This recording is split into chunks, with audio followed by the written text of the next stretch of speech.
हाँ जी, जोर जोर बोलना, तेज तेज। क्या बोलना? जोर जोर। तेज तेज। जो भी कुछ पूछा जाएगा उसका होनेस्ट, पूरी ईमानदारी से वो जवाब देना जो अंदर है। ये घबराना नहीं कतई भी। आई बात समझ में? Yes sir. ठीक है, कभी यहाँ डुप्लीकेट इंटरव्यू दे, फेक इंटरव्यू नहीं आए। इट्स ओरिजिनल, बिल्कुल। ठीक है, तो आज हम आपको जो है मिलवाने वाले भाई, हमारे पिछले बेंच के मतलब चौधरी बुग्गल सिंह राजकीय कन्या इंटर कॉलेज के टॉपर से। ठीक है, तो मैंने आपके कॉलेज का नाम सही बताया? पता नहीं क्या है आपके कॉलेज का नाम, बताओ।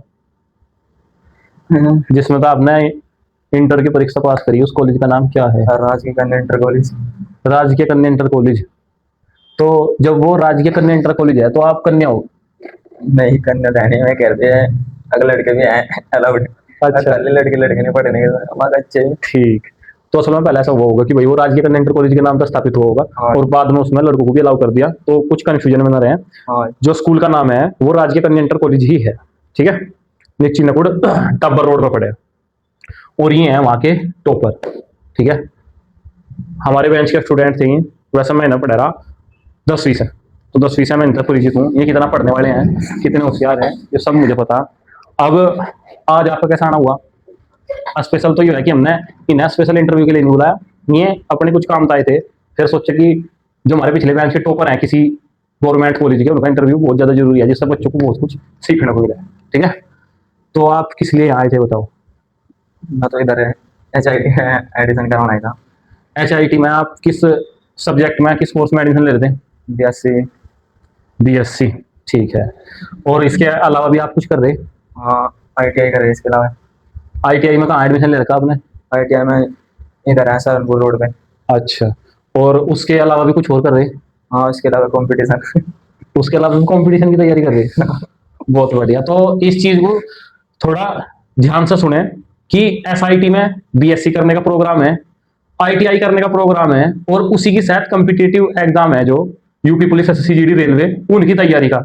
और आजकल के युवाओं में ये सबसे बड़ी, मैं मेरी तरफ से तो कमी ही है कि वो इतने सारे ऑप्शनों को एक साथ लेकर चल रहे हैं। ठीक है, तो आपको क्या क्या दिखाई दे रहा है फ्यूचर में? जब आप तीन चीजें एक साथ करोगे तो आपके फ्यूचर में क्या बेनिफिट मिलेंगे?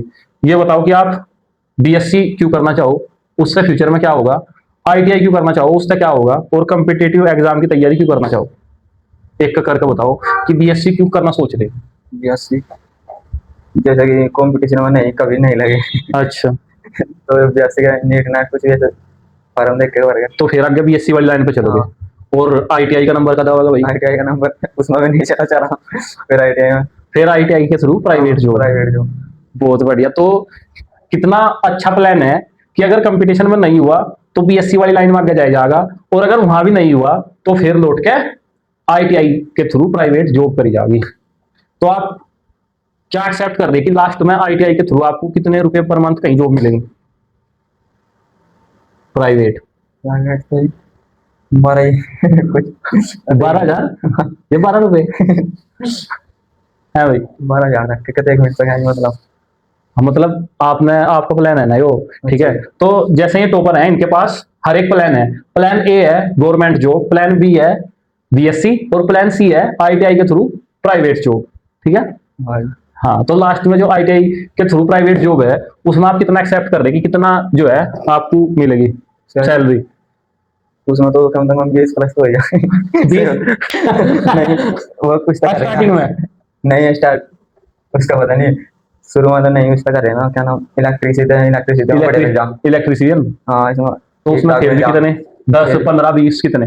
15 तो चल रही है देखो तो 15 तो चल लो है, चलो 15 से मान लो नॉर्मली। तो ये चीज है। अब मतलब ये है कि मेरी थोड़ी सी इस मामले में आप राय सुनो कि जो बच्चे 2 से ज्यादा कोर्स कर रहे हैं या जिन पर बहुत सारे ऑप्शन लेके चल रहे हैं, जैसे ऑप्शन A है गवर्नमेंट जॉब मिल जा 10th 12th base, option B है कि भाई BSc में नीट के थ्रू आगे मेडिकल में जाए जावे, और ऑप्शन C है ITI के थ्रू प्राइवेट जॉब करी जा। जब हमारे पास ए बी सी इतने ऑप्शन है, नॉर्मली तो प्लान ए के बाद प्लान बी हो है, पर यहाँ और ज्यादा एडवांस बच्चे हैं जो जेन जी है, वो इतने एडवांस है कि प्लान सी भी उनके पास है। अब इस चीज को ध्यान से सुनो कि अगर हम किसी, पहली तो बात है हमारा मेन टारगेट क्या है, मेन टारगेट है अगर जॉब का लगना, अगर कोई ऐसी जॉब है जो हमें पसंद है, तो या तो पहला हम उसके लिए तैयारी करें पूरे जी जान लगा के, ठीक है। चलो उसकी शायद बाद का भी सोच ले, उसमें कोई दिक्कत नहीं है, पर कम से कम अपने 100% एफर्ट के साथ पहले वो करना चाहिए। फिर दूसरा नंबर प्लान बी का है, प्लान बी ऑटोमेटिक ही शायद चलता रहे, क्योंकि हर किसी पे भाई जो पापा जी काम कर रहे वो सब पे फिक्स रहे कि हाँ अगर हम अपने फील्ड में सक्सेस नहीं हो पाए तो जो पापा जी का काम था वो हम संभाल लेंगे, ठीक है। तो बी ऑप्शन वहां पे काम आ जा। या अगर पढ़ाई में हम बी ऑप्शन और सी ऑप्शन लेकर चल रहे, तो अगर एक लोकेशन पर पहुंचने के लिए हम मान लो सीधा एक लोकेशन पर पहुंचने के लिए चल रहे लगातार, जब हमारे ज्यादा चांस है, या फिर हमें 2-3 जगह हमारा मन भटक रहा कि कभी इधर जाएंगे, कभी इधर जाएंगे, कभी इधर जाएंगे, कभी इधर जाएंगे, या फिर तब हम अपनी मंजिल पर आसानी तक पहुंच सके, क्या लगे आपको? ऐसे तो जी वही लगा पर कि एक लोकेशन एक टारगेट बनाएगा उस पर चलते रहो और उस पर जल्दी पहुंचेंगे, ना कि हम 2-4 लक्ष्य लेकर चलें और फिर हम शायद कहीं के भी ना रहें, इसके ज्यादा चांस हैं। जितने ज्यादा हमारे पास प्लान होंगे ना, फेल होने के बाद क्या करेंगे, उतनी ज्यादा फेल होने की संभावनाएं बढ़ती रहेंगी, क्योंकि अगर हमारे ऊपर ये है कि भाई इसके अलावा हम कुछ और नहीं कर सकते, हमारे पास यही लास्ट ऑप्शन है, तो आदमी अपने अंदर तक ज्यादा एफर्ट लगावे। फिर अगर उसे पहले ही पता कि हाँ मेरे पास ये भी ऑप्शन है, ये भी ऑप्शन है, तो वो थोड़ा ढीला छोड़ दे चीजों को, ये चीज है। रही बात इस टॉपिक पर, अगर हम बात करें कि भाई एक साथ इतने सारे कोर्स करना और इतने सारे ऑप्शन रखना सही है या नहीं, तो मेरी पर्सनल राय में ये चीज बिल्कुल भी सही नहीं है। सही क्यों नहीं है, इस चीज को ध्यान से सुनो कि अगर हम पहले क्या करेंगे, 10वीं 12वीं बेस पे गवर्नमेंट जॉब की फॉर्म भरेंगे, ठीक है। मान लो 10वीं और 12वीं बेस पे जितने भी ये गवर्नमेंट जॉब है, उनमें मैक्सिमम टाइम है 2 साल का, ठीक है। 2 साल में हमें चीजें क्लियर करनी हो, नहीं तो फिर आगे एज का या बहुत सारी दिक्कत आ जाए। तो अगर 2 साल में 2.5 साल में हम क्या करें, किसी गवर्नमेंट जॉब में अगर हमारा नाम आ जाए, तो फिर हम अपना जो कोर्स है वो कंप्लीट ही नहीं कर सकते, क्योंकि जिस दिन से गवर्नमेंट जॉब में ज्वाइनिंग होगी उस दिन से आप किसी भी रेगुलर कोर्स को कंप्लीट नहीं कर पाओगे। रेगुलर कोर्स को कंप्लीट करने खातर आपको जॉब छोड़नी पड़ेगी, या तो फिर आपको कोर्स छोड़ना पड़ेगा। और ज्यादातर मामलों में ऐसा ही हुआ है, जो बच्चे पढ़ाई के प्रति सीरियस हुए हैं उनकी बीए मतलब कॉम्पिटिटिव एग्जाम के प्रति सीरियस होना, उनकी बीए बीएससी कंप्लीट नहीं होती, उससे पहले ही सेलेक्ट हो जाए, ठीक है। और मेन चीज ये है कि 10वीं और 12वीं बेस जितने एग्जाम है जो गवर्नमेंट है, बेसिकली यूपी पुलिस है, ग्रुप डी है, दिल्ली पुलिस है, ठीक है, ये है। इन एग्जामों में जो बीएससी की पढ़ाई है, बीएससी का हायर लेवल हो गया, और इन एग्जामों में 10वीं या मुश्किल से 12वीं तक के चीजें पूछी जाएंगी। मान लो अगर बीएससी बायो से कर रहे तो वहां फिजिक्स केमिस्ट्री मैथ 3 सब्जेक्ट होंगे। 3 सब्जेक्टों में क्या है कि हम उन्हें पढ़ेंगे, पर एग्जाम में सिर्फ 12वीं तक के लेवल का ही आएगा ज्यादा ज्यादा, ठीक है। तो वो हायर जो हमने पढ़ा वो इतना काम नहीं आने का वहां कंपटीशन में। और मैथ, रीजनिंग, हिंदी, जीएस, ये सब्जेक्ट अलग पढ़ने पड़ेंगे, ये बीएससी में कोई पढ़ाने का ही नहीं, ये होते ही उसका पार्ट, तो वो चीज अलग पढ़नी पड़ेगी। बीएससी के पेपर भी देने पड़ेंगे, प्रैक्टिकल भी करने पड़ेंगे, और कॉलेज में भी आना जाना भी पड़ेगा ही। इस तरीके से वो जो टाइम बर्बाद होगा उसे आप अपनी पढ़ाई में लगा सकते हैं बहुत अच्छी तरीके से, हाँ भाई। तो ये चीज है। रही बात आईटीआई भी आपके साथ है, फिर आप उसमें प्राइवेट जॉब का एक ऑप्शन ये भी है, तो हम तो बिल्कुल बेफिक्र होकर चल रहे हैं कि भाई इसमें फेल हुए उसमें, उसमें फेल हुए उसमें, तो आदमी टेंशन किस चीज की लेगा फिर? उसे फिक्र किस चीज की होगी जब वो पहले से इतना एडवांस है कि इसमें फेल होने के बाद ये ऑप्शन, इसमें फेल होने के बाद ये ऑप्शन, तो उससे किस चीज की फिक्र होगी लाइफ में कि हाँ भाई मैं फेल हो जाऊं तो क्या होगा, उसे तो पहले ही पता।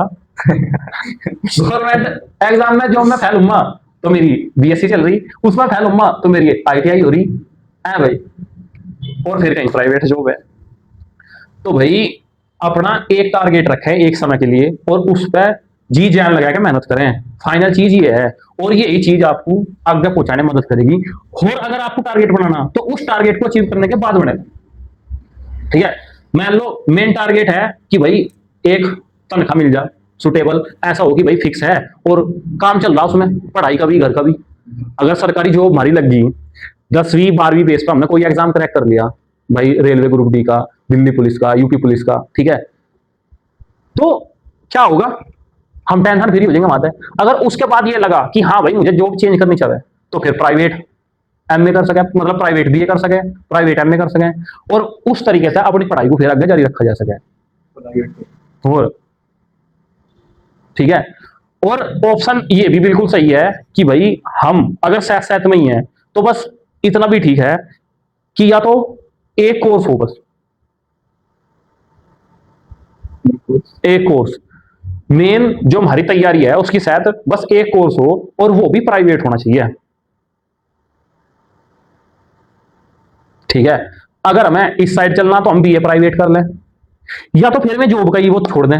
अगर हमें बीएससी करनी तो फिर बीएससी के बाद एमएससी, एमएससी के बाद पीएचडी, नीट, नेट, ठीक है, ऐसे टीचर, प्रोफेसर, लेक्चरर, उस दिशा में आगे बढ़े जाए फिर, या डॉक्टर, जो भी बनना, फिर लंबी पढ़ाई पढ़नी पड़े। आई बात समझ में? तो इन सारी चीजों को बहुत से बच्चे जो है अब 12वीं में मिक्स करेंगे, बहुत सारे कोर्सों में एडमिशन लेंगे और उन्हें बीच में भी छोड़ देंगे। ठीक है, क्योंकि बीएससी में, बीए में, आईटीआई में, इनमें पास होने खातर भी थोड़ा बहुत पढ़ना ही पड़ेगा, और पेपर देने पड़ेंगे। वो टाइम कहां था ज्यादा, कंपटीशन की तैयारी का टाइम कम होगा, है भाई। अगर बीएससी सेमेस्टर वाइज कर रहे हैं तो सेमेस्टर वाइज बीएससी में पता क्या हुआ है, हर सेमेस्टर में पेपर हो, यानी 6 महीने बाद पेपर होंगे, और उससे पहले 2 इंटरनल हुए, एक प्रैक्टिकल हो। जो बच्चा रेगुलर स्कूल नहीं भी जाएगा ना, वो उसे भी कम से कम हर महीने 4-5 दिन स्कूल में जाना पड़ेगा, कभी स्कॉलरशिप के चक्कर में, इंटरनल के चक्कर में, एक्सटर्नल के चक्कर में, और फिर प्रैक्टिकल के चक्कर में। ठीक है, तो वहां पे ये चीजें आपकी कंपटीशन की तैयारी को बिल्कुल बेकार कर देंगी। तो या तो 10वीं 12वीं बेस कंपटीशन की तैयारी ना करें, फिर डिग्री बेस कंपटीशन की तैयारी करें कि हाँ 3 साल में मेरा कोर्स होगा, 3 साल बाद मुझे इस, जैसा सीजीएल है, यूपीएससी है, यूपीपीसीएस है, ऐसे गवर्नमेंट जॉब की तैयारी करें जो 3 साल बाद आने वाले, जो डिग्री पूरी होने के बाद हुए। फिर 3 साल उनकी तैयारी चलेगी, और उसके बाद एकदम आप फॉर्म भरोगे तो आपकी तैयारी कितनी बढ़िया रहेगी, है भाई। या तो फिर चीजों को इस तरीके से चलना देख रहे हैं। आई बात समझ में? तो भाई ज्यादा ऑप्शन, जितने ज्यादा ऑप्शन होंगे उतना ज्यादा भटकाव होगा, और दिमाग एक चीज पर केंद्रित नहीं रहता। यो ही इस चीज का फाइनल